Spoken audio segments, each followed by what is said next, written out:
Tienes palabras de vida eterna.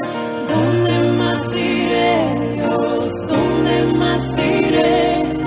Tienes palabras de vida eterna. El Señor, vamos a recordar este pasaje, 2 de Corintios, capítulo 5, versículo 11 al 17, es un pasaje que hace un tiempo atrás prediqué y quería volver a recordarlo junto con ustedes en el día de hoy. 2 de Corintios, capítulo 5, versículo 11 al 17. Lea conmigo, vamos a orar y luego mantenga su Biblia abierta para seguir conmigo el pasaje y ver que lo que estamos predicando es lo que está aquí en la Escritura. 2 de Corintios, capítulo 5, versículo 11 al 17. Dice la palabra del Señor. Conociendo pues el temor del Señor, persuadimos a los hombres, pero a Dios le es manifiesto lo que somos y espero que también lo sea a vuestras conciencias. No nos recomendamos pues otra vez a vosotros, sino os damos ocasión de gloriaros por nosotros, para que tengáis con qué responder a los que se glorían en las apariencias y no en el corazón. Porque si estamos locos es para Dios y si somos cuerdos es para vosotros. Porque el amor de Cristo nos constriñe pensando esto, que si uno murió por todos, luego todos murieron. Y por todos murió para que los que viven ya no vivan para sí, sino para aquel que murió y resucitó por ellos. De manera que nosotros de aquí en adelante a nadie conocemos según la carne, y aun si a Cristo conocemos según la carne, ya no lo conocemos así. De modo que si alguno está en Cristo, nueva criatura es, las cosas viejas pasaron, he aquí, todas son hechas nuevas. Oremos, hermanos, por este momento. Señor, te damos muchas gracias por todo este momento que vamos a compartir. Gracias por la bendición de estar juntos. Gracias por esta reunión que estamos compartiendo, por todo lo que hemos escuchado. Te ruego ahora que nos guíes y nos dirijas en este tiempo que vamos a escuchar tu palabra, que nos des entendimiento para poder comprender lo que vamos a ver en este momento. Y te ruego, Señor, que me des la capacidad de poder expresar en todo este pasaje lo que vamos a ver. Ayúdanos, Señor, que tu nombre sea exaltado por medio de tu palabra y que vos recibas toda la honra y la alabanza. En Cristo Jesús te lo pido. Amén. El título del sermón es: si vas a servir a Dios, que sea con integridad. Con el correr de los años, vemos que en ocasiones, seguramente a usted le ha pasado, van surgiendo, vamos escuchando maneras de hablar que son entendidas solo dentro de un contexto en particular. Otras personas que no son parte de ese grupo social no las entienden y necesitan que se las expliquen. Incluso cuando esas personas también hablan el mismo idioma. Algún ejemplo de esto que estoy hablando, usted ha escuchado alguna vez que se usa el adjetivo alto, pero no como para hablar acerca de la altura de algo, sino hablando de la calidad de algo. Algunos lo utilizan así. A ver, cuando alguien, por ejemplo, le dice a un carpintero, che, alta silla te mandaste, uno quizás lo piensa y se está hablando de una silla muy alta. No, está hablando de una silla muy bien hecha, cuando uno entiende dentro del contexto del cual se habla. Hace unos años atrás también me encontré hablando con un hermano de la iglesia, miembro de la iglesia. Él trabaja en un ámbito medio complicado, como es el servicio penitenciario, y él me dijo que, por ejemplo, a veces dentro del contexto de ellos dicen a una persona a otra, vos sos mi rancho, le dicen. Y quizá cuando uno piensa en ranchos, piensa a veces en una casa medio precaria, ¿no? O a veces quizás alguien de otro país piensa en rancho como un campo donde la gente tiene ganado. Pero para el contexto particular donde la usa esta persona, alguien expresa, cuando expresa vos sos mi rancho, está hablando de alguien que es un amigo fiel o alguien que es digno de confianza. En ese contexto lo utilizan. Una ya más fresca que aprendí hace muy poquito, ya no es algo que utilizamos acá en Argentina, sino de un hermano colombiano. A veces cuando le consultás si desea algo para beber y te dice que le gustaría tomarse un tinto, no te está pidiendo vino, sino más bien te está pidiendo un café. Me ha pasado, ¿no? Cuando a veces he tenido que hablar, juntarme, un discipulado con un hermano colombiano. Cuando me dijo un tinto, dije, son las 9 de la mañana, ¿no? Medio temprano. Pero no me estaba pidiendo una clase de vino especial, sino un café. Tiene que ver con las características de cada lugar. Otro ejemplo muy conocido, muy utilizado en nuestro país, es el concepto, la frase de vender humo. Vender humo. En nuestro contexto muchos entienden de qué hablo cuando digo vender humo. Algunos no están familiarizados, ¿no? Algunos que vienen quizás de otro lugar o que no manejan el contexto nuestro, no saben. El diccionario de la Real Academia Española define de la siguiente manera. Dice lo siguiente, la definición de la RAE. Vender humo, tratar de convencer con palabras o argumentos carentes de sentido. Y uno dice, bueno, es una definición, pero yo creo que con situaciones cotidianas es fácil poder ilustrar cómo detectamos cuando alguien nos quiere vender humo. Por ejemplo, le pasa a los hermanos y muchas veces a las hermanas, cuando vas a comprarte ropa, ¿no? Y te probás algo que te queda como, vos te das cuenta, ¿no? Te queda, ¿y qué te dice el vendedor? Te queda precioso, ¿no? Y vos ves que el espejo te dice otra cosa, ¿no? O la famosa idea, sí, se va a estirar, ¿no? O en la peluquería también, ¿no? Te dice, cuando crezca te va a quedar bien. Te das cuenta que te están vendiendo humo, que no va a ser así. Creo que sin duda, lo vamos a ver el año que viene, en plena campaña vemos a los políticos que hacen promesas que son, diría yo, grandes vendedores de humo. No cumplen lo que dicen y uno lo ve y sabe, está diciendo cosas que no van a pasar. Y así tenemos otros casos, directores técnicos que salen en la televisión, aviso publicitario, y usted seguramente está pensando en muchas otras cosas. Sabemos, y todo esto nos demuestra, que estamos expuestos a muchísimas personas que venden humo y que generalmente lo hacen a propósito. A veces el vendedor lo hace porque, bueno, quiere obtener una comisión, el político en campaña lo hace para ganar votos, y los publicistas venden humo por supuestas estrategias de mercado.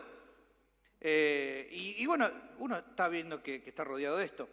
Ahora, la duda que podría surgir es, y la pregunta es bueno que esto que es tan normal en el mundo pase en la iglesia? Que haya personas que obren de esta manera. Si miramos la Biblia, creo que la respuesta es no. Nos damos cuenta que Dios desea que no actuemos de esta manera. Él quiere, la voluntad de Dios es que hablemos con verdad a los demás, que hablemos de una manera veraz, que seamos honestos en el trato y que dejemos de lado la mentira. En Efesios capítulo 4, versículo 25 dice, por lo cual, desechando la mentira, hablad verdad cada uno con su prójimo, porque somos miembros los unos de los otros. Una manera de resumir esta forma de vivir es decir que entonces el creyente debe actuar en todo momento con integridad. Con integridad.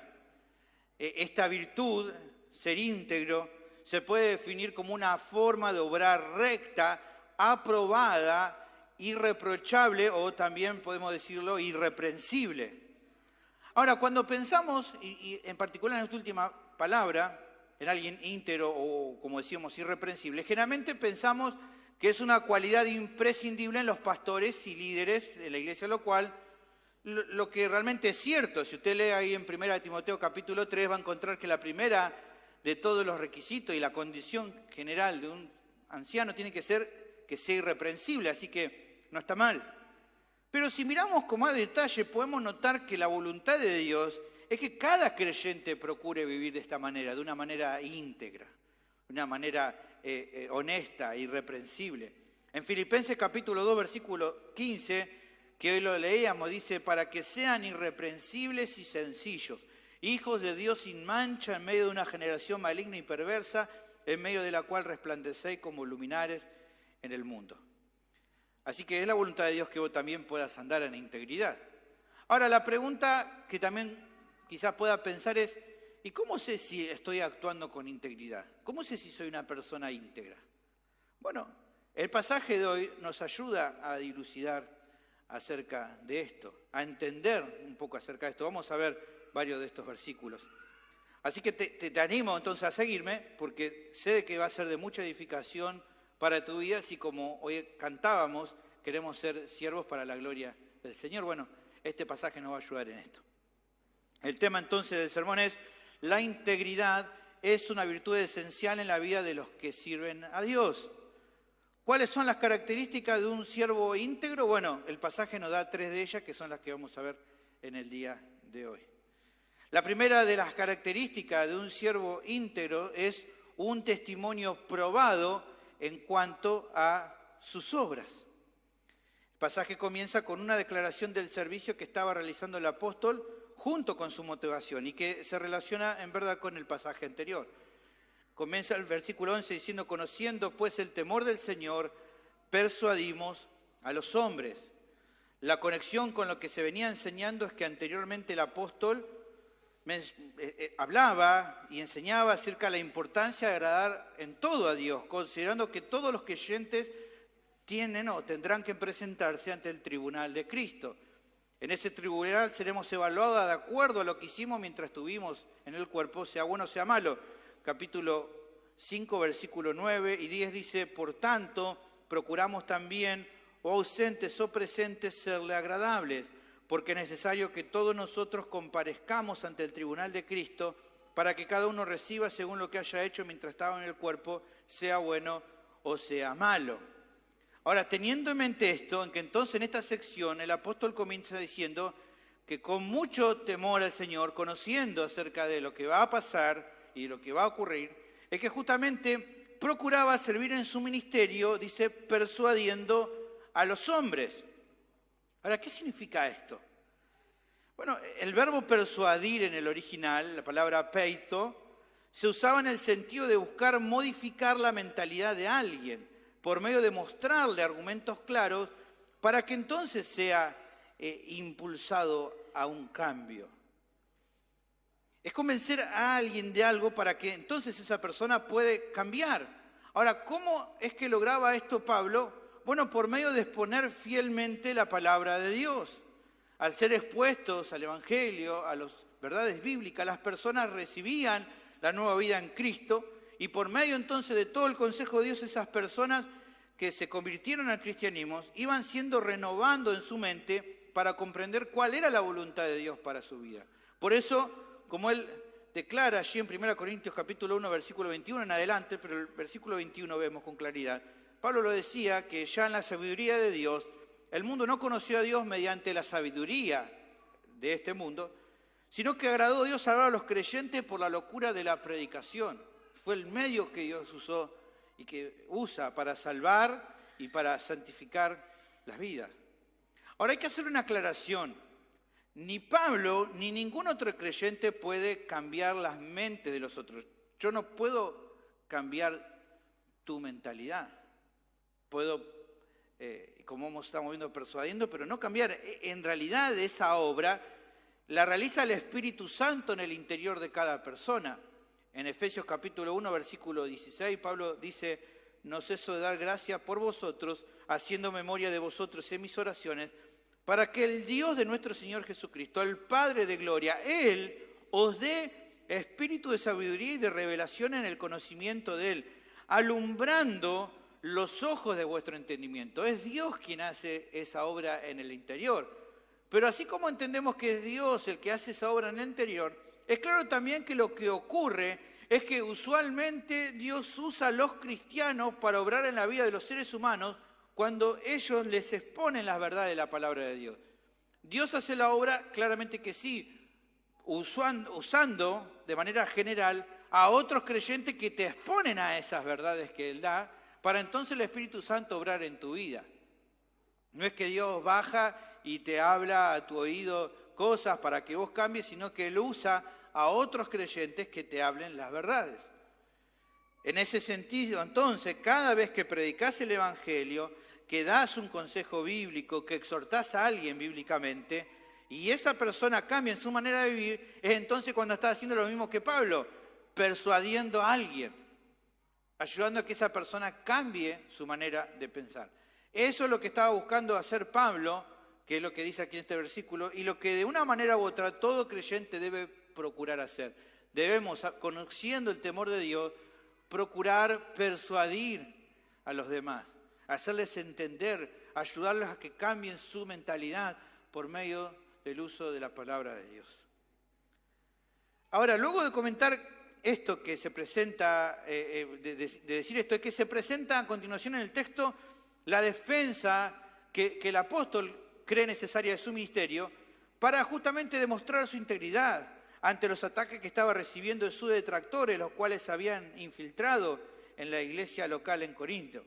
Pablo dice a continuación, pero a Dios les manifiesto lo que somos y espero que también lo sea a vuestras conciencias. Lo que tenía que tomarse como algo normal, el hecho de que él persuadía a las personas para que cambien, justamente era un argumento que estaban usando los falsos maestros para intentar acusar y desautorizar a la obra del apóstol. Recordemos que Corintio estaba en ese momento con una situación complicada porque había falsos maestros que se habían infiltrado y que estaban queriendo llevar a las personas que se alejen de Pablo. La acusación sería así, la que esta gente haría. Pablo persuade a las personas, pero lo hace para aprovecharse de ellos. Eso es lo que él está haciendo. La respuesta para los corintios es lo que tenemos aquí en el texto. Pablo, en una manera, estaría respondiendo así. Es cierto que por medio de las enseñanzas persuadimos a las personas, pero no lo hacemos para sacar algún provecho. A Dios les manifiestan nuestras buenas intenciones y a sus conciencias también. Lo que está remarcando con esta respuesta de Pablo es la primera característica que el texto nos da de un creyente que actúa y que sirve con integridad. ¿Cuál es? El testimonio probado delante de Dios y de los demás de sus obras. El Espíritu Santo no acusaba a la conciencia del apóstol que estuviera haciendo algo malo. Él lo dice un poco más atrás en la epístola. Él dice, pero nuestra gloria es esta, el testimonio de nuestra conciencia, que con sencillez y sinceridad de Dios, no con sabiduría humana, sino con la gracia de Dios, nos hemos conducido en el mundo y mucho más con vosotros. Eso es lo que dicta mi conciencia. La conciencia no me acusa de ninguna manera. Pero, aunque su conciencia no la acusaba, no era el único testigo a cual él se evaluaba, sino asimismo se ponía bajo la evaluación de los corintios, para que entonces ellos, por medio de su conciencia, examinaran si alguna vez tuvo una actitud persuasiva que sea motivada por el deseo de aprovecharse de ellos. Que ellos pudieran pensar. Y la pregunta sería, ¿por qué él podía hacer este tipo de prueba? ¿Por qué él podía decirle, piensen en su conciencia y analicen y digan realmente qué ven en mí? Si cuando yo lo he persuadido ha sido para sacar algún provecho o si lo he hecho con qué motivación. ¿Por qué él podía hacer este tipo de prueba? Porque en toda su vida se manejaba con integridad, no tenía temor, sabía las motivaciones que había en su vida. Porque una persona que es íntegra actúa de la misma manera cuando está delante de otra persona que cuando solamente el Señor lo mira. Alguien íntegro tiene doblez. No es uno delante de los demás y uno cuando está sola, ni es uno cuando está con unas personas y cuando está con otro grupo actúa de otra manera para quedar bien con todos, con malas motivaciones. No, es una persona sola. Esté con el quien esté. Y por eso él decía, evalúen mi vida y díganme lo que ven. No tengo temor. De eso se trata la integridad. Ahora, meditando en esta primera sección, encontramos una primera respuesta a la pregunta que hacía en la introducción. ¿Cómo saber si estás actuando con integridad? Bueno, es claro que el testimonio de tu conciencia ayuda mucho en cuanto a esto.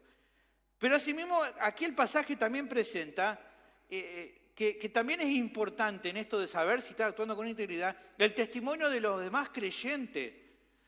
Que hables con otros creyentes y que otros creyentes puedan evaluar tu vida, también te va a ser de utilidad.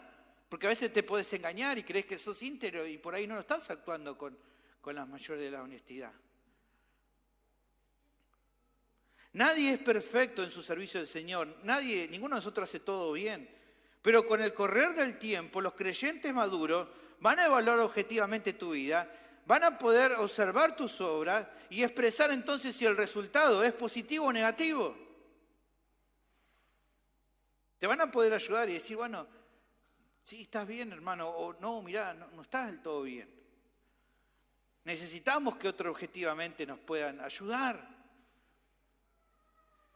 Porque generalmente tenemos la lucha de vernos nosotros mucho mejor de lo que somos. Ahora,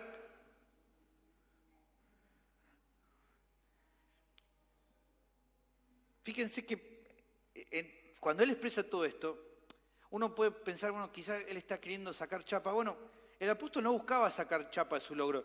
Esta es una carta muy personal porque él tiene que, por amor a los hermanos, hablar sobre sí mismo. No era algo que él tenía como mucha alegría de hacerlo, pero tiene que hacerlo no pensando en él mismo, sino entendiendo que si ellos se alejaban de él, se iban a alejar del Evangelio porque iban a seguir una falsa enseñanza. Entonces, por eso le hace toda esta defensa.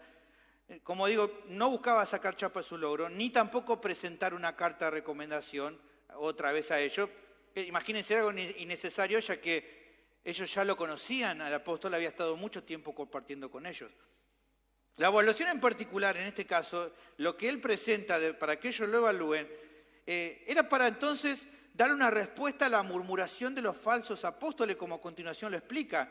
Él dice a continuación, no nos recomendamos pues otra vez a vosotros, sino os damos ocasión de gloriaros por nosotros, para que tengáis con qué responder a los que se glorían en las apariencias y no en el corazón. Su deseo, al llevarlo a esta evaluación, como dice aquí el pasaje, era por un lado para que los corintios pudieran darle gloria a Dios por el servicio de amor que él había prestado, pero también principalmente era que examinaran que justamente lo que los estaban acusando, que estaban murmurando de él, eso sí, ellos no eran los íntegros. Él sí era íntegro, pero esta gente que lo acusaba no.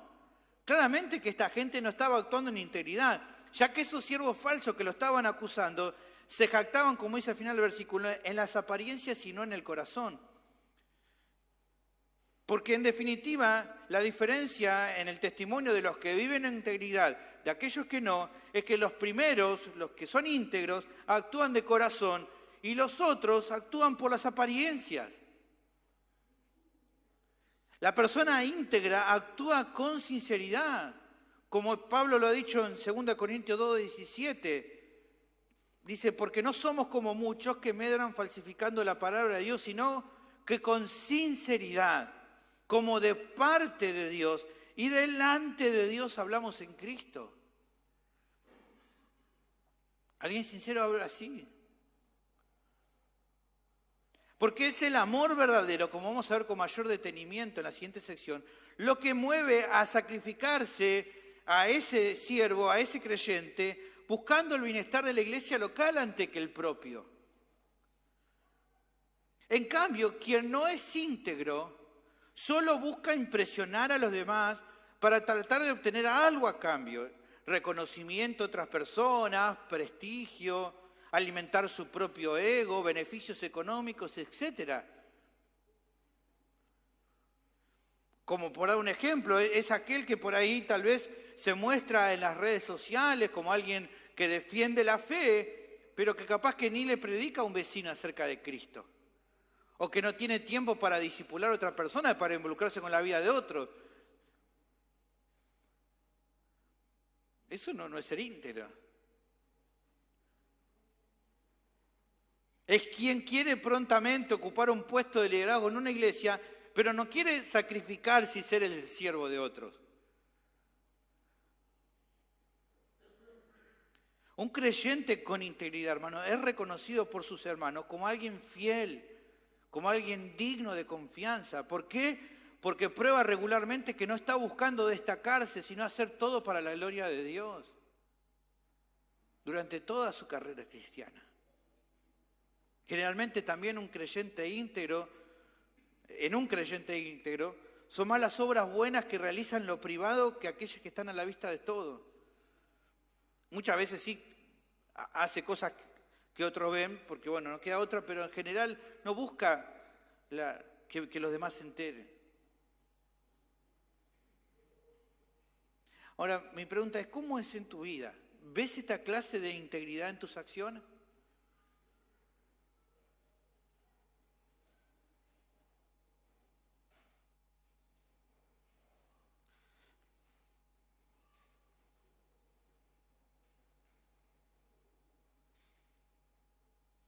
Pablo buscaba realmente exaltar al Señor. Él buscaba que el Señor sea exaltado con lo que hacía. Que todo su servicio sea para la gloria de Dios, no para la exaltación propia. Luego, el pasaje prosigue con una declaración que es hermosa. Me gusta el versículo 14. Dice, porque el amor de Cristo nos constriñe pensando esto. Aquí tenemos la segunda característica, un servicio impulsado por el amor de Cristo. Dijimos un testimonio probado de las obras. La segunda característica, un servicio impulsado por el amor de Cristo. Tenemos en el versículo 14 una declaración, dice, porque el amor de Cristo nos constriñe pensando esto, que si uno murió por todos, luego todos murieron.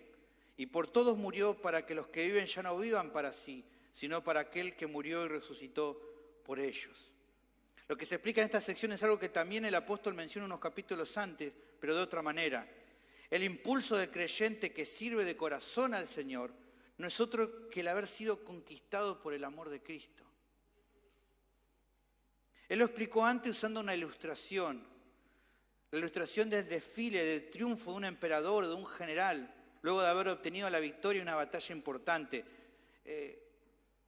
Capítulo 2, versículo 14, dice, mas a Dios gracias, el cual nos lleva siempre en triunfo en Cristo Jesús, y por medio de nosotros manifiesta en todo lugar el olor de su conocimiento. Cuando él presenta en este versículo, nos está mencionando sobre este desfile, y dentro de este desfile de victoria de los generales y los emperadores, él está mostrando esa ilustración para mostrar que los creyentes seríamos no los que van en el carro de victoria, sino como aquellos que marchan en el final de la fila, como quienes fueron conquistados y que por lo tanto no pueden hacer otra cosa que no sea seguir al Señor, en el cual Él es el victorioso y nosotros somos básicamente aquellos que fuimos conquistados por Él. En este caso, aquí el de nuestro pasaje, pensando en esa ilustración, pero ahora nuestro pasaje, la expresión sería así: el amor de Cristo es el que constriñe al creyente a actuar de la manera que lo hace. El término en este caso, en el original es sunejo, era la idea de algo que te oprime, que te controla, que te impulsa con fuerza. O sea, no hay jactancia al servir al Señor, no se hace por conveniencia, lo servís porque ahora sos su esclavo, te sacrificás por Él porque Él te conquistó. Das tu fuerza hasta el último aliento porque su amor, el amor de Cristo te constriñe, te compunge, te impulsa a hacer eso que haces para Él. Si lo haces de buena gana es muy bueno, pero si no tuvieras ganas, como dice Pablo en 1 Corintios 9:17, la comisión nos ha sido encomendada. Es la realidad, hermanos. No siempre sentimos las ganas de servir a los demás, no siempre tenemos el mayor de los gozos, pero no importa. Cuando llega el momento que tenés que hacer lo que tenés que hacer para el Señor, algo te impulsa.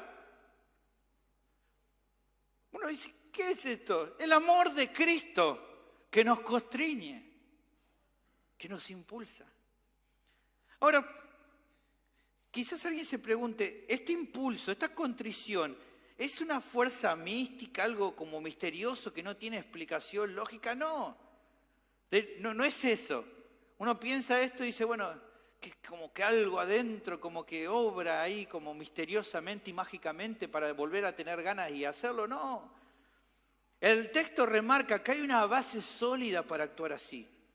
¿Cuál es esa base sólida que hace que nos constriñe y nos impulsa a hacer lo que hacemos para otros, lo que hacemos para el Señor?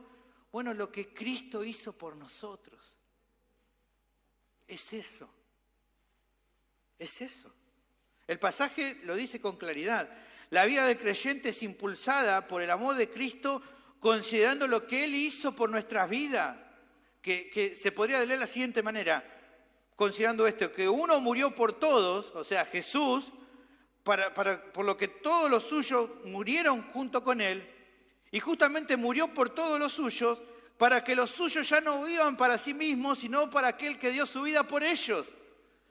Esta es la realidad. Él murió por nosotros, nosotros morimos con Él, para que entonces nosotros, que ahora morimos por Él, vivamos para aquel que murió por nosotros. Ahora, este pasaje no está diciendo, como algunos piensan, que Cristo murió para salvar a todas las personas en todo el mundo.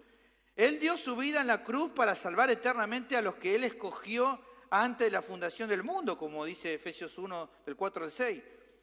Ahora, ¿cuáles son esos suyos que Él salva, que le siguen? Bueno, uno de los rasgos que distingue a los suyos es que esos suyos, esos que son de Él, esos cristianos genuinos, ya no viven para sí mismos. Porque al haber sido salvados por la fe en Cristo Jesús, ahora viven para aquel que murió por ellos. Hoy escuchamos en la escuela bíblica algo importante. Cuando hablamos acerca del Evangelio, debemos hablar acerca del costo de seguir a Cristo. Aunque entendemos y creemos de todo corazón que la salvación es por gracia, por medio de la fe, es un regalo gratuito de Dios. Él hace la obra de salvación en nuestra vida. Seguirle a Cristo es duro. En muchos momentos vamos a tener las ganas de tirar la toalla, pero el cristiano genuino no la tira. Sigue a Cristo. Vive para aquel que murió por él.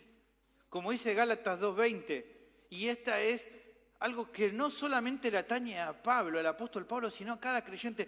Cada creyente debe mirar Gálatas 2:20 y decir, este soy yo también. ¿Qué dice Gálatas 2:20? Vos conocés, con Cristo estoy juntamente crucificado y ya no vivo yo, mas vive Cristo en mí. Lo que está diciendo aquí Pablo es, el cristiano ha renunciado a sus derechos, ha renunciado a decir, hago con mi vida lo que quiere. ¿Por qué? Porque lo que ahora vivo en la carne, lo vivo en la fe del Hijo de Dios, el cual me amó y se entregó a sí mismo por mí. Ahora vivo para Él y vivo por Él. Y lo que Él me dice, en su palabra, yo lo obedezco. Porque no vivo para mí mismo. Porque no hago su voluntad si tengo ganas. Porque ahora no vivo de acuerdo a mis derechos, porque ahora Él es mi Señor. Eso que parece tan extraño es la peculiaridad o uno de los aspectos centrales de la vida de un cristiano, de un discípulo de Cristo.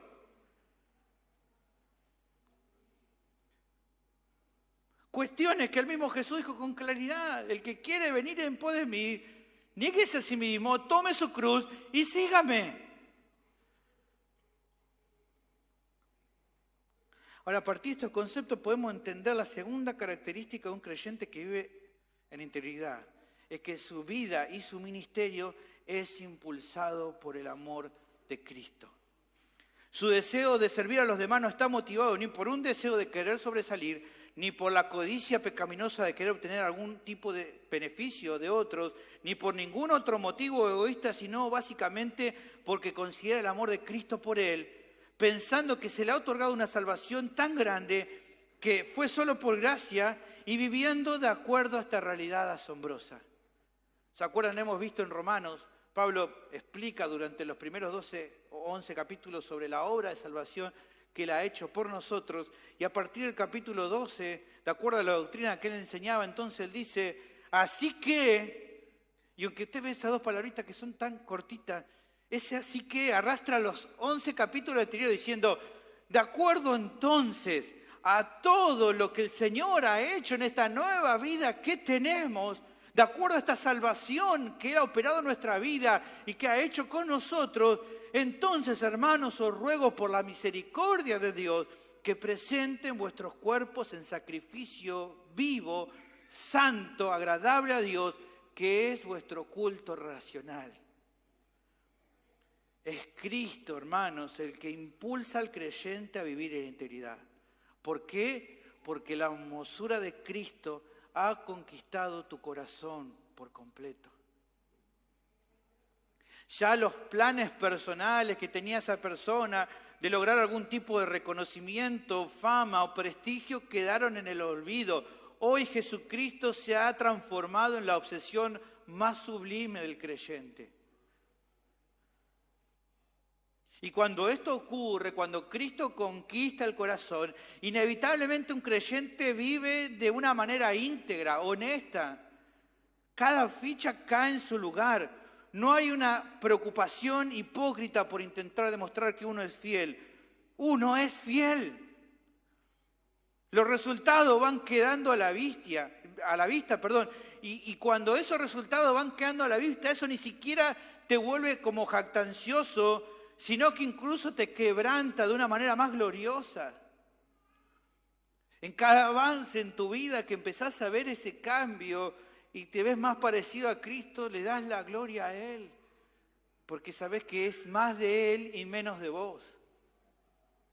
Como expresó un creyente que sirvió a Dios de todo corazón, como fue George Mueller, te recomiendo que leas su biografía. Él dijo lo siguiente: hubo un día, dijo George Mueller, en que morí completamente. Morí a mí mismo, a mis opiniones, gustos y voluntad. Morí al mundo, a su aprobación o crítica. Morí a la aprobación de incluso a mis hermanos y amigos. Y desde entonces he procurado solamente presentarme a Dios aprobado. Mi pregunta ¿es el amor de Cristo el que impulsa tu vida? O quizás mi pregunta es, ¿Cristo ha conquistado tu corazón?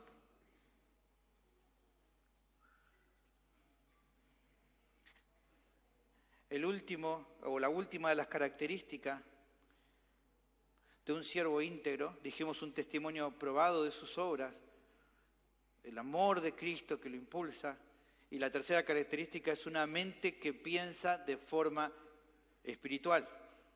El pasaje prosigue comentando acerca del resultado que la obra de Cristo produjo en la vida de Pablo y también en todos los creyentes, de manera que nosotros de aquí en adelante a nadie conocemos según la carne, y aun si a Cristo conocimos según la carne, ya no lo conocemos así. ¿Qué quiere decir esto? Bueno, considero que está hablando de un antes y un después. O sea que cuando el Señor te salvó, cambió tu mente. Por lo tanto, como Él cambió tu mente, ahora ves las cosas de una manera diferente a como antes las veías. Tus pensamientos e ideas cambiaron. ¿Por qué? Porque hay una transformación en tu mentalidad. Eso es lo que se resalta en esta sección. Hay un cambio en tu mente.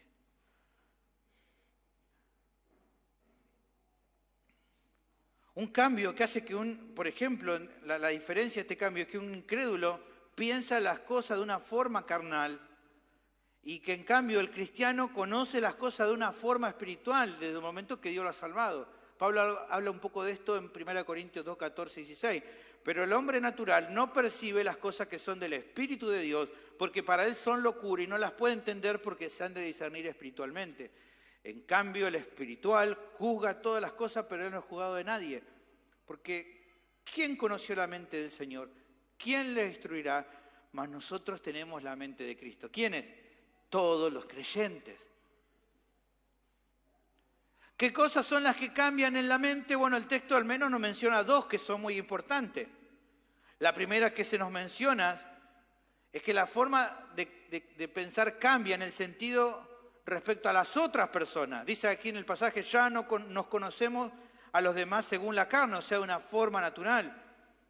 O sea, para un creyente genuino, desde que Dios comenzó a transformarlo, desde que lo ha salvado, ve a las personas con las que se va cruzando por la vida, ya no como un número más, sino como potenciales almas a las cuales les puede predicar el Evangelio. ¿Por qué? Porque de darle lo mismo, lo que le pasa a los demás, ahora en su mente, en su corazón, hay una preocupación por los perdidos. Antes te da lo mismo. ¿Qué le pasará a esta persona? ¿Qué le pasará a esta otra? Ahora sí te importa. Pero no solo cambia su perspectiva en el sentido de que, bueno, esta persona no conoce, voy a hablar acerca de Cristo, sino también cambia su perspectiva respecto a otros creyentes.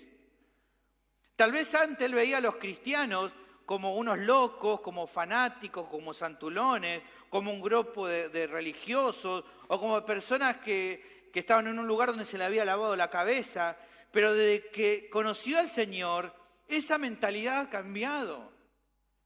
Antes lo veía como unos locos que ahí estaban cantando canciones acerca de un tal Jesús, pero ahora que ha conocido a Cristo, entiende que esas personas no son locos, son sus hermanos y parte de su familia.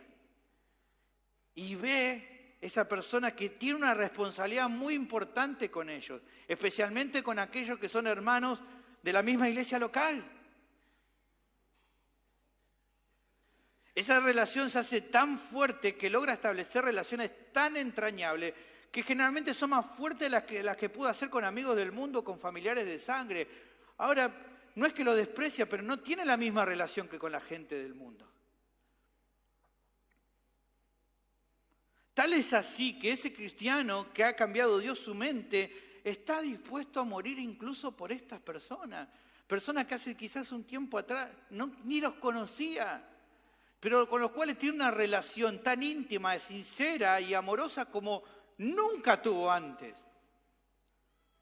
Tal es así que cuando alguno de ahora, sus hermanos, sufre, y si vos sos un creyente genuino lo entendés, cuando ves a un hermano tuyo sufrir, vos sufrís con él. No te da lo mismo. E incluso cuando ves que un hermano tuyo es honrado, te gozás con él. Así lo menciona 1 Corintios 12:26, de manera que si un miembro padece, todos los miembros se duelen con él, y si un miembro recibe honra, todos los miembros con él se gozan. ¿Cómo es posible esto? Bueno, porque es un fruto del cambio de mente que Dios hace en tu vida. Como dice aquí el pasaje, ya no conoces a los demás como antes los conocías. Pero el pasaje menciona un segundo cambio de mentalidad. Dice, y aun si a Cristo lo conocimos según la carne, ahora ya no lo conocemos así. En nuestra mente no solo se produce el cambio que mencionaba recién, sino un cambio incluso más importante. ¿Cuál es ese cambio más importante? Como decía, no solo que vemos a las personas diferentes, sino cambia en lo que pensamos acerca de Cristo. Y este es un cambio muy importante. ¿Por qué digo que es un cambio importante? Bueno, porque el mundo piensa muchas cosas acerca de Jesús. La gente conoce en el mundo sobre Jesús, sí, claro que conoce. ¿Sabe de quién hablamos cuando hablamos de Jesús? Algunos piensan que fue un hombre sabio, que dijo muchas cosas interesantes, que hizo cosas buenas cuando estuvo en el mundo. Algunos afirman que fue un buen maestro. Hay otros que dicen conocerlo muy bien, pero en su mente Jesús es algo complementario en su vida.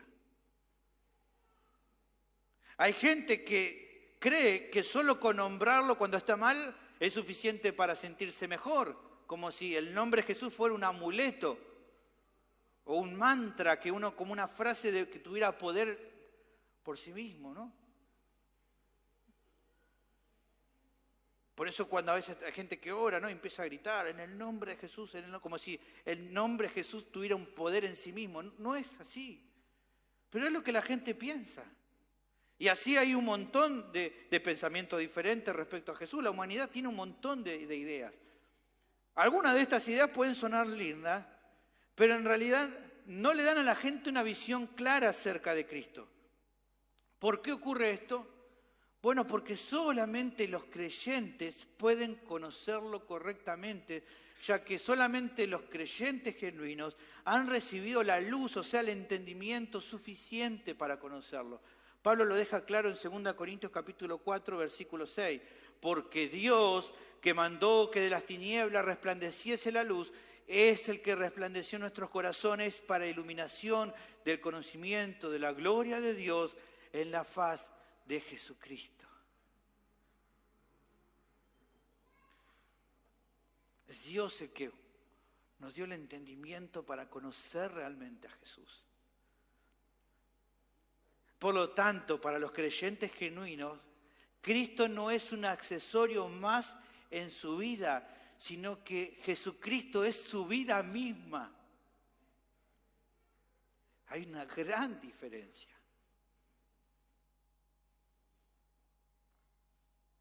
Pablo lo deja claro en Colosenses capítulo 3, versículo 3, dice, porque habéis muerto y vuestra vida está escondida con Cristo en Dios.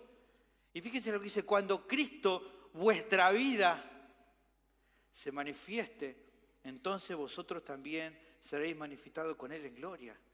Cristo es nuestra vida. Él es nuestro todo. Cristo es el tesoro más grande que los creyentes encontraron y por lo tanto cualquier otra cosa pierde valor ante su hermosura. Cristo amó a ese joven rico y le dijo, vende todos tus bienes y sígueme, dáselos por y sígueme. Pero ese varón no estuvo dispuesto a hacer eso, porque Cristo solo era parte de su vida.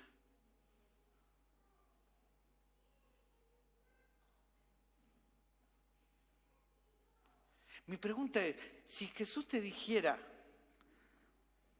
dame eso que vos sabés que es, que más amás en tu vida, ¿estarías dispuesto a entregarlo por Él?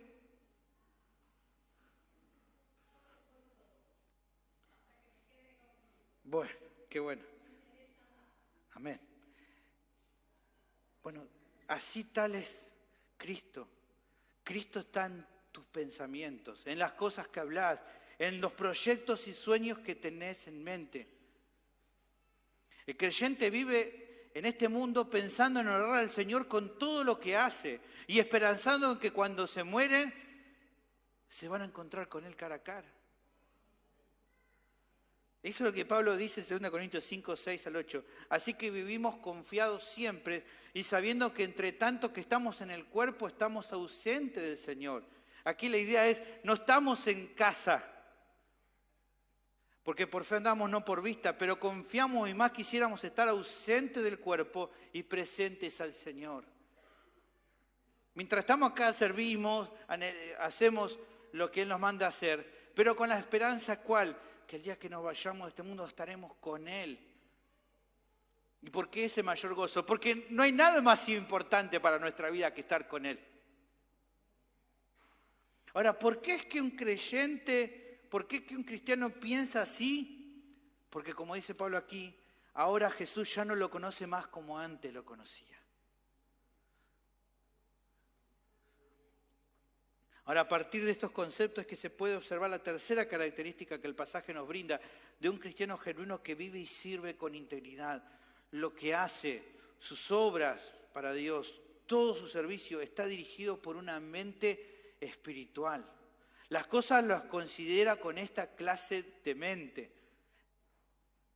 Recién decía Romanos capítulo 2, versículo 1, hablando de que nuestra vida a partir de lo que ahora somos, podamos ofrecerle como un sacrificio vivo, agradable y santo a Dios, que es vuestro culto racional. Y a partir de eso entonces Pablo empieza a hablar acerca de qué es una vida así, o cómo lograr una vida así. Y entonces lee en capítulo 12, versículo 2, dice, no os conforméis a este siglo, sino transformaos por medio de la renovación de vuestro entendimiento, para que comprobéis cuál sea la buena voluntad de Dios, agradable y perfecta. Para poder ser ese sacrificio vivo que Él quiere, necesito cambiar mi mente, dejar mis pensamientos naturales y humanos y vivir de acuerdo a la voluntad de Dios revelada en su palabra. Eso es una mente espiritual. No una mente que flota así como el universo, como diciendo, soy re espiritual, miren cómo hago un montón. No, es una mente que anda de acuerdo a la voluntad de Dios, que se somete a la voluntad de Dios, que vive en obediencia a Él. Eso es una mente espiritual. Que va dejando atrás su forma carnal de pensar que tenía lejos de Dios. El creyente se va despojando de esta clase de pensamientos que no honran a Dios. Y a medida que va creciendo la fe, que va madurando, esta mente espiritual lo lleva a servir al Señor, buscando justamente pensar en todo lo honesto, en todo lo puro, en todo lo que honra a Dios. Como dice Filipenses 4:8. no le da lo mismo no honrar a Dios.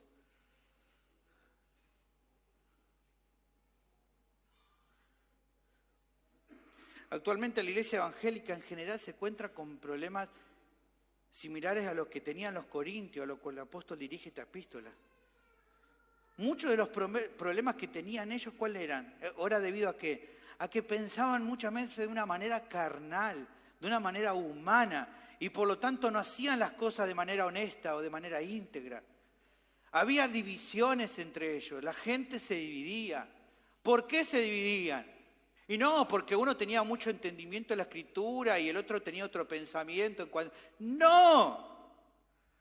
Se dividían porque eran carnales, pensaban carnalmente.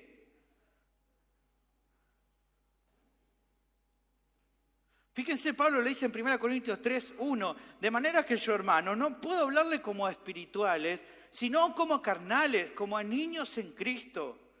Os di a beber leche y no vianda porque no son capaces, ni eran capaces, ni son capaces todavía, porque aún sois carnales.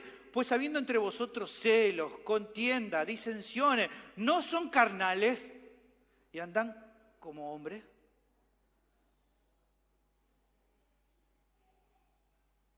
Actuar en división es vivir como vivíamos antes en el mundo.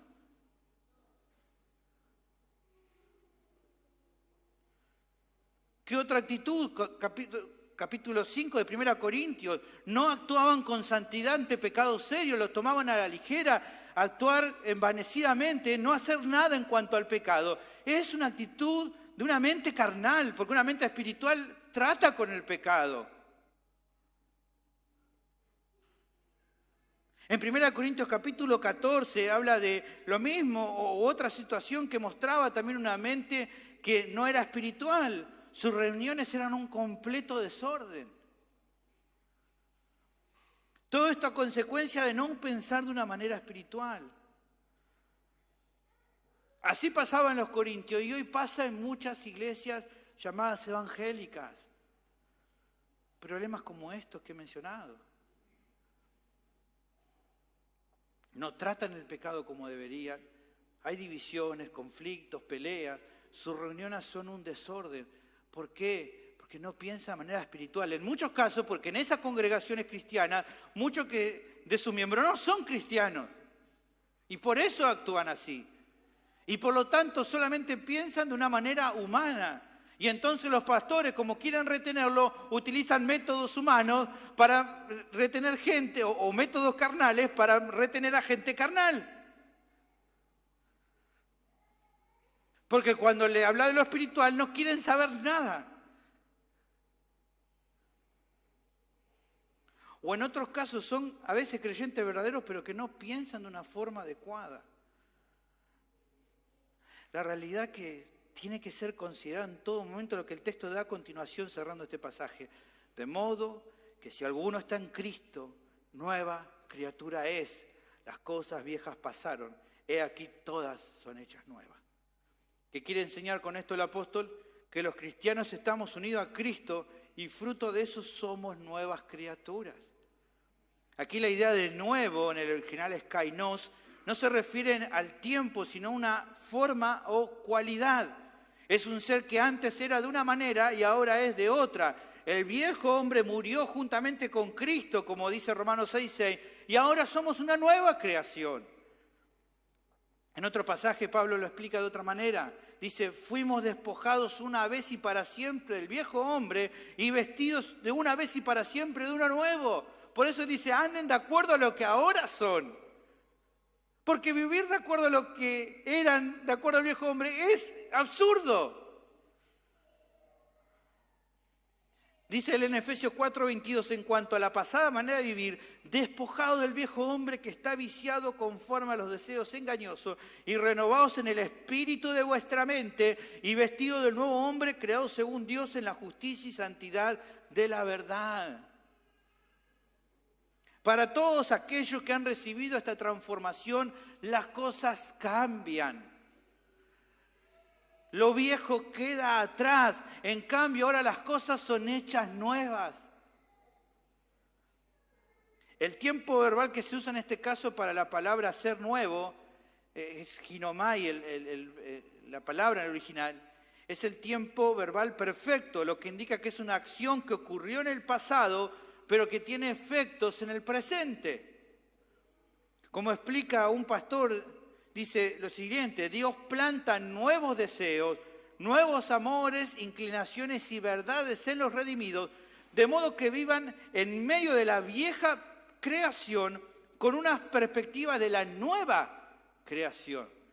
Y citas Gálatas 6:14, pero lejos esté de mí gloriarme, sino en la cruz de nuestro Señor Jesucristo, por quien el mundo me es crucificado a mí y yo soy crucificado al mundo. Y este pastor dice lo siguiente: tal perspectiva, a medida que se nutre y se desarrolla, ayuda a los creyentes a obtener la victoria en la batalla contra el pecado y los conforma a la imagen de Cristo. Por lo tanto, algo que caracteriza a un creyente íntegro, de acuerdo a estos conceptos, es el ir creciendo y madurando la fe, al poseer una mente que piensa espiritualmente, que considera las cosas de una manera completamente diferente a lo que antes pensaba. Pablo anima a los creyentes en Éfeso y le dice en Efesios 4, 17 y 18, esto pues digo y requiero en el Señor, que ya no andéis como los otros gentiles que andan en la vanidad de su mente, teniendo el entendimiento entenebrecido, ajenos de la vida de Dios por la ignorancia que en ellos hay, por la dureza de su corazón. ¿Por qué no anden como ellos? Porque ustedes no son como ellos.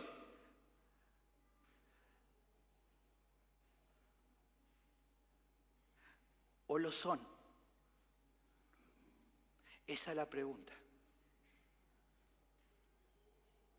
Por eso ahora las metas de andar honestamente, de andar en integridad, de guardar tu vida de la falsedad, de las malas motivaciones en el servicio y de la hipocresía, no son cosas inalcanzables, sino posibles en tu vida, si justamente procurás crecer en santidad y en tener una mente espiritual por medio de usar los medios de gracia que Dios te ha dado. En Romanos capítulo 13, versículo 12 al 14, Pablo es claro: la noche está avanzada, se acerca el día. ¿Qué es ese día? Cristo va a regresar. Desechemos pues las obras de las tinieblas y vistámonos las armas de la luz. Andemos como de día, honestamente, no en glotonerías y borracheras, no en lujurias y lascivias, no en contiendas y envidia, sino vestidos del Señor Jesucristo y no proveáis para los deseos de la carne.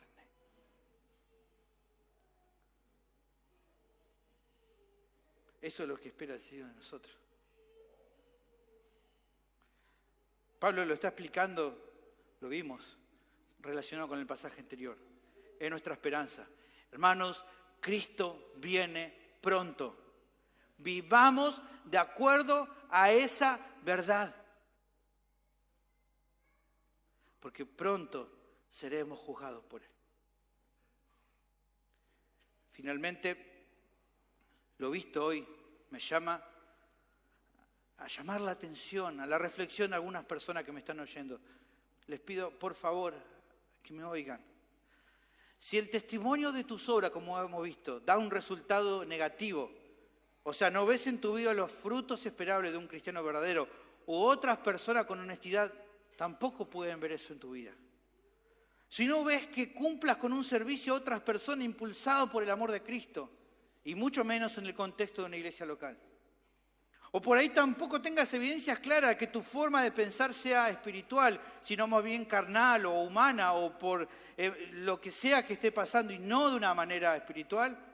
Si estas cuestiones son así en tu vida, creo que tenés que reflexionar con seriedad acerca de tu condición delante de Dios, de acuerdo a lo que vimos hoy, porque es probable que todavía no estés en Cristo.